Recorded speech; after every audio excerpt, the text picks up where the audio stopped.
दोस्तों, एक दो दिन बाद ईद आने वाली है और साथ ही इसी महीने की 30 तारीख से हिंदुओं के नवरात्रा भी शुरू होने वाले हैं। बस इसी बात को देखते हुए उत्तर प्रदेश के मुख्यमंत्री योगी आदित्यनाथ ने ईद को लेकर अपनी तरफ से एक गाइडलाइन जारी की है। और इस बार ईद के मौके पर योगी सरकार ने अपने 5 खास नए नियम बनाए हैं, जिनके बारे में जानना हर मुसलमान के लिए बहुत जरूरी है। आज हम आपको इसी के बारे में बताने वाले हैं कि इस बार ईद को लेकर उत्तर प्रदेश के मुख्यमंत्री योगी आदित्यनाथ ने क्या बड़ा बयान दिया है और 5 ऐसे कौन से नए नियम बनाए हैं जिनको लेकर योगी सरकार ने अपने आला अधिकारियों को सख्त निर्देश दिए हैं। जानकर यकीनन आप भी हैरान रह जाओगे। इसलिए आज का यह वीडियो आप सभी के लिए बहुत खास है। आप इसको आखिर तक जरूर देखें।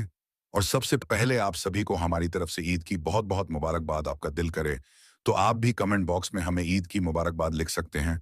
और आप सबसे यह गुजारिश है कि आप इस वीडियो को लाइक करें या ना करें, मगर मेहरबानी करके इसे शेयर जरूर कर दें, ताकि ईद से पहले पहले यह वीडियो और भी मुसलमानों के पास में पहुंच जाए। तो चलिए दोस्तों, शुरू करते हैं आज की इस वीडियो को। दोस्तों, जैसा कि आप सभी को मालूम होगा कि उत्तर प्रदेश के मुख्यमंत्री योगी आदित्यनाथ को मुसलमानों के खिलाफ अजीब जीबो गरीब बयान देने के लिए खास जाना जाता है। जब से उत्तर प्रदेश में योगी सरकार बनी है, तब से लेकर अब तक जितने भी मुसलमानों के त्योहार आए हैं, हर बार यही संशय बना रहता है कि इस बार पता नहीं योगी सरकार की क्या एडवाइजरी जारी होगी। इस बार इस त्योहार को मनाने की हमें इजाजत मिलेगी या नहीं मिलेगी। हर बार यही संशय बना रहता है।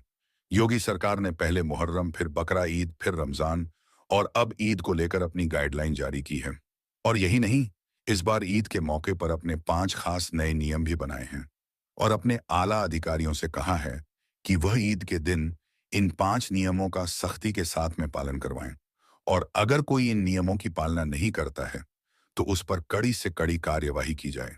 नंबर 1, सड़क पर नमाज ना पढ़ी जाए। दोस्तों, योगी सरकार ने अपना पहला नियम तो यह बनाया है कि इस बार ईद के मौके पर कोई भी मुसलमान मस्जिद से बाहर, यानी कि सड़क पर खड़े होकर नमाज ना पढ़ने पाए। यानी कि ईद की नमाज सिर्फ मस्जिद के अंदर ही पढ़ी जाए। अगर एक बार में लोग ज्यादा हो रहे हैं तो 2 बार में या 3 बार में करके नमाज पढ़ी जाए, लेकिन कोई भी बाहर सड़क पर खड़े होकर नमाज ना पढ़ने पाए। इसके लिए जितनी भी बड़ी बड़ी मस्जिदें हैं, उनके आगे पुलिस की तैनाती रखी जाएगी, ताकि किसी भी तरह का कोई माहौल खराब ना हो सके। ऐसा इसलिए क्योंकि ईद के साथ साथ नवरात्रा भी शुरू होने वाली है। इस वजह से ईद के मौके पर किसी भी तरह की कोई लापरवाही बर्दाश्त नहीं की जाएगी। और यही नहीं, उत्तर प्रदेश के मुख्यमंत्री योगी आदित्यनाथ ने कड़े लहजे में कहा है कि अराजकता फैलाने वालों पर नजर रखी जाएगी और फिर ऐसे लोगों पर सख्त से सख्त कार्रवाई की जाएगी। इसके अलावा ईद के मौके पर साफ सफाई का भी खास ध्यान रखा जाए, क्योंकि इसी महीने की 30 तारीख से नवरात्रा शुरू हो रही हैं। इसलिए इस बार किसी भी मामले में कोताही ना बरती जाए। दोस्तों, योगी सरकार के इस बयान के बाद मेरठ की पुलिस ने बाकायदा इस बात का ऐलान भी कर दिया है कि अगर कोई इस बार ईद के मौके पर मस्जिद से बाहर सड़क पर नमाज पढ़ता हुआ दिखाई दिया तो उसके खिलाफ सख्त से सख्त कार्रवाई की जाएगी।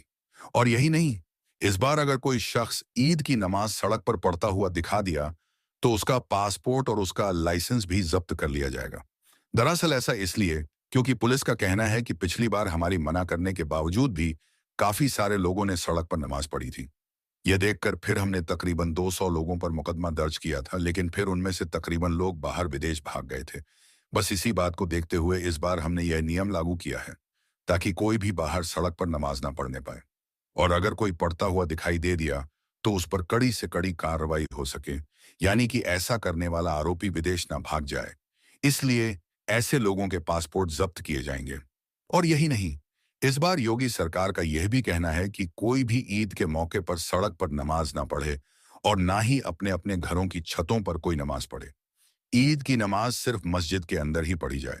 और अगर कोई इस आदेश का पालना नहीं करता है तो उस पर कड़ी से कड़ी कार्रवाई की जाए। और दोस्तों, यही नहीं, योगी सरकार के इस फरमान के बाद संभल पुलिस ने भी इस बात का ऐलान कर दिया है कि इस बार ईद के मौके पर कोई भी मस्जिद के बाहर सड़क पर नमाज ना पढ़े। अगर कोई ऐसा करता हुआ दिखाई दिया तो उस पर सख्त से सख्त कार्रवाई की जाएगी। और यही नहीं, संभल पुलिस ने तो यहां तक कह दिया है कि अगर आपको हमें ईद की सवैया खिलानी है तो आपको भी हमारी होली के गुजिया खाने पड़ेंगे। अब दोस्तों, एक तरफ ये लोग ऐसी ऐसी बातें कर रहे हैं, वहीं पर दूसरी तरफ मोदी सरकार इस बार ईद के मौके पर 22 लाख मुसलमानों को ईद की ईदी देने का ऐलान कर चुकी है। यानी कि मोदी सरकार ईद के मौके पर एक योजना लेकर आई है जिसका नाम रखा है सौगाते मोदी, जिसके तहत देश के 22 लाख मुसलमानों को ईद का तोहफा दिया जा रहा है, जिसमें खाने पीने का सामान है, कपड़े हैं, औरतों के लिए सूट है, मर्दों के लिए कुर्ता पजामा है, दाल चावल है, सवैया है और सरसों का तेल है, चीनी मेवा और खजूर है। मतलब कि एक तरफ लोग ऐसी ऐसी बातें कर रहे हैं, वहीं पर दूसरी तरफ प्रधानमंत्री नरेंद्र मोदी मुसलमानों को खुश करने में लगे हुए हैं। खैर जो भी हो, मेरी आप सबसे यही गुजारिश है कि आप इस बार ईद के मौके पर यह गलती भूल कर भी कभी ना करें, यानी कि मस्जिद के बाहर खड़े होकर, यानी कि सड़क पर खड़े होकर आप नमाज ना पढ़ें। अगर आपके मस्जिद में जगह कम है तो आप 2 बार या 3 बार में करके नमाज पढ़ लें, लेकिन बाहर सड़क पर खड़े होकर नमाज पढ़ने की गलती आप ना करें।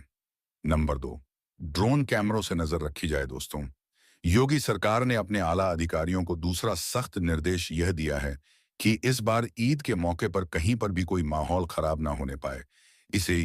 चाहे जिस जगह पर ड्रोन कैमरों से नजर रखी जाए, और अगर कहीं पर कोई माल खराब होता है तो ऐसी जगहों पर फौरन ही धारा 144 लगाते हुए वहां पर नियमों का सख्ती के साथ में पालन करवाया जाए। और यही नहीं, ऐसी जगहों पर सादा वर्दी में पुरुष और महिला पुलिस को तैनात किया जाए और ड्रोन कैमरों से ऐसी जगहों की खास निगरानी रखी जाए।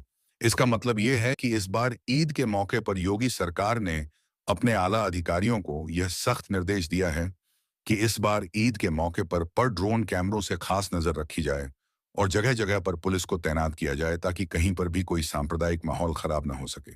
इसके साथ ही जगह जगह पर गाड़ियों की और बाइकों की चेकिंग भी की जाए, और अगर कोई पुलिस की कार्रवाई में दखल अंदाजी करने की कोशिश करता है तो ऐसे शख्स पर फौरन ही कड़ी से कड़ी कार्रवाई की जाए। नंबर 3, सोशल मीडिया पर निगरानी रखी जाए। दोस्तों, योगी सरकार ने इस बार ईद के मौके पर अपने आला अधिकारियों को तीसरा आदेश यह जारी किया है कि वह इस बार ईद के मौके पर सोशल मीडिया पर 2400 घंटे खास निगरानी रखें। इसका मतलब यह है कि इस बार ईद के मौके पर कोई भी शख्स सोशल मीडिया के जरिए से किसी भी तरह की कोई आपत्तिजनक पोस्ट ना करने पाए, और खास करके ईद के दिन इस बात का खास ध्यान रखा जाए।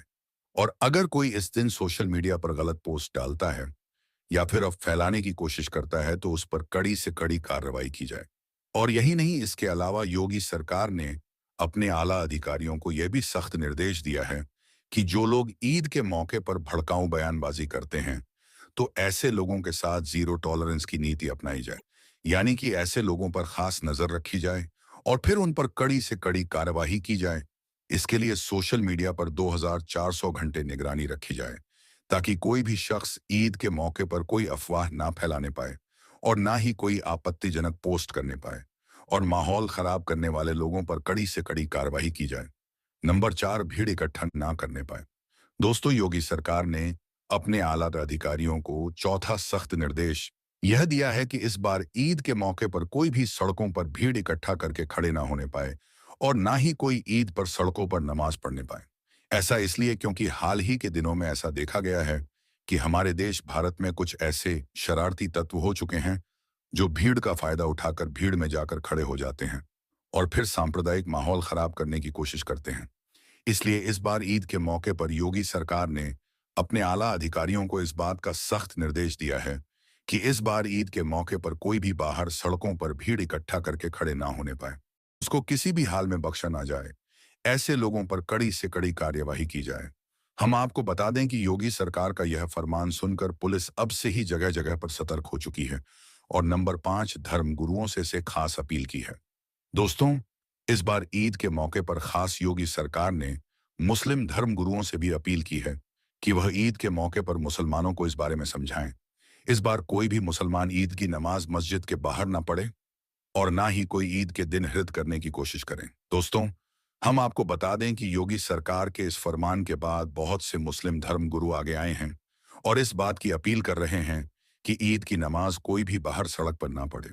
ईद की नमाज मस्जिद के अंदर ही पढ़ी जाए और ईद के दिन खास करके सबके साथ प्यार और मोहब्बत के साथ मिला जाए और गरीब लोगों की मदद की जाए। और यही नहीं, ईद के दिन खास अपने देश भारत की सलामती के लिए और आपसी भाईचारे के लिए अल्लाह ताला से दुआ भी करें। तो दोस्तों, योगी सरकार ने इस बार ईद के मौके पर अपने यह 5 नए नियम बनाए हैं जिन पर अमल करना हर मुसलमान के लिए बहुत जरूरी है। और हम भी आपसे यही गुजारिश करते हैं कि ईद के मौके पर आप इन नियमों के खिलाफ कोई भी काम ना करें और खुशी खुशी के साथ ईद का यह त्योहार मनाएं। अल्लाह ताला से दुआ है कि अल्लाह पाक हम सबको खुशी खुशी ईद मनाने की तौफीक अता करें और ऐसे लोगों को नेक हिदायत दे।